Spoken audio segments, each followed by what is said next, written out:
तो ऐसे में हम आपको बताते हैं कि रिया चक्रवर्ती से ईडी ने आज 14 सवाल पूछे हैं। वो सवाल कौन कौन से हैं वो हम अपने दर्शकों को सबसे पहले बताते चलें। सवाल नंबर पहले की अगर बात की जाए तो पहला सवाल ये कि आप अपना पूरा नाम और पता बताइए।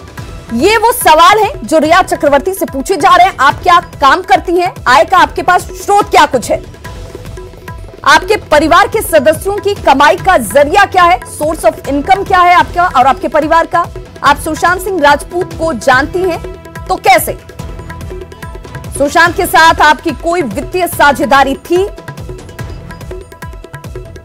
अपनी संपत्ति का आप ब्यौरा दें, कितने बैंक अकाउंट आपके पास हैं, आईटी रिटर्न फाइल करती हैं 5 साल का, डिटेल आप उस बाबत जरूर सामने रखें। आपके और सुशांत के बीच रिश्ते कैसे थे, आपके आपसी संबंध कैसे थे, यह भी सवाल पूछा गया। आपकी आय पर परिवार के कितने लोगों का हिस्सा है, सुशांत के साथ कब से आप रह रही हैं, कोई अनबन, किसी तरह की कोई नोकझोंक, सुशांत को कोई बीमारी या मानसिक परेशानी थी क्या, यह भी उस सवाल में शामिल। सुशांत के पैसों पर आपका हक किस तरह का था, मुंबई में 2 प्रॉपर्टी खरीदी गई है, फंड कहां से आए, क्या सुशांत ने कोई वसीयत भी बनवाई है। तो ये वो सवाल जो ईडी के 14 महत्वपूर्ण सवाल जो रिया से पूछे गए हैं और अभी भी लगातार ये पूछताछ इस वक्त सामने होती हुई, जिस बाबत वो जवाब दे रही हैं और तीखे सवालों की बौछार इस वक्त रिया पर ईडी की तरफ से लगातार होती हुई। तो ये वो सवाल जिनके जवाब इस वक्त रिया की तरफ से दिए जा रहे हैं, लेकिन बेहद महत्वपूर्ण जानकारियां जो निकलकर सामने आ रही हैं। उन्होंने ये कहा है कि मुझे कुछ वक्त की मोहलत की जरूरत है, तमाम दस्तावेज मैं आप तक पहुंचाऊंगी। इस बीच सुशांत केस में बिहार सरकार ने सुप्रीम कोर्ट में हलफनामा दाखिल किया है। हलफनामे में बिहार पुलिस की ओर से ये जानकारी दी गई है। उसमें यह कहा गया है कि रिया चक्रवर्ती और उनके परिवार के सदस्यों का सुशांत के संपर्क में आने का मकसद सिर्फ और सिर्फ पैसे को हड़पना था और इसीलिए उन्होंने सुशांत की मानसिक बीमारी की झूठी तस्वीर को तैयार किया। रिया और परिवार पर पैसे को लेकर के ये पूरी साजिश रचने का आरोप है।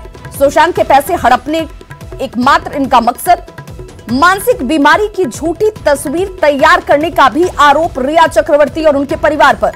रिया चक्रवर्ती ही सुशांत को अपने घर लेकर गई थी।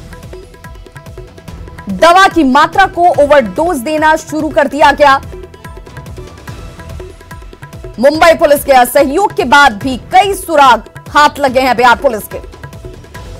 भारत में कई स्थानों पर जांच करने की जरूरत है, जहां जहां इन लोगों के संबंध और प्रॉपर्टी, कई बिंदु पर सीबीआई जांच से कई राज खुलते हुए नजर आएंगे। बिहार पुलिस के पास एफआईआर दर्ज करने का अधिकार था, लेकिन जांच में सहयोग नहीं किया गया। मुंबई पुलिस ने कोई संगीन मामला दर्ज नहीं किया था। मामले की संवेदनशीलता को देखते हुए सीबीआई जांच की सिफारिश की गई, जिस पर अब जांच की शुरुआत हो चुकी है।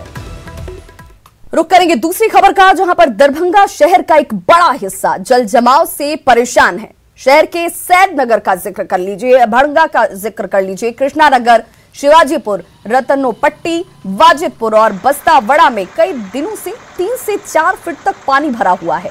पानी निकालने का कोई रास्ता नहीं है। नगर निगम की ओर से पंप सेट जरूर लगाए गए, लेकिन हालात बदले नहीं है। फिलहाल वार्ड संख्या 10, 20, 30 और 40 से पानी को निकालने की शुरुआत की जा रही है। पानी की निकासी के लिए 14 पंप सेट खरीदे गए हैं, लेकिन देखिए जहां तक आपकी नजर जाएगी आपको पानी ही पानी लबालब भरा हुआ नजर आएगा और इसी बीच लोगों की आवाजाही मजबूरी।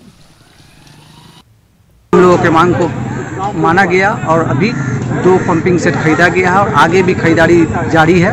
जैसे आती है तो और भी लगेगी। नगर निगम के माध्यम से हम लोग नाले की सफाई और पूरा सफाई रखते हैं कि भाई कहीं भी पानी का जल जमा, लेकिन इतनी ज्यादा बरसात हुई है, प्लस नेपाल पानी छोड़ देता है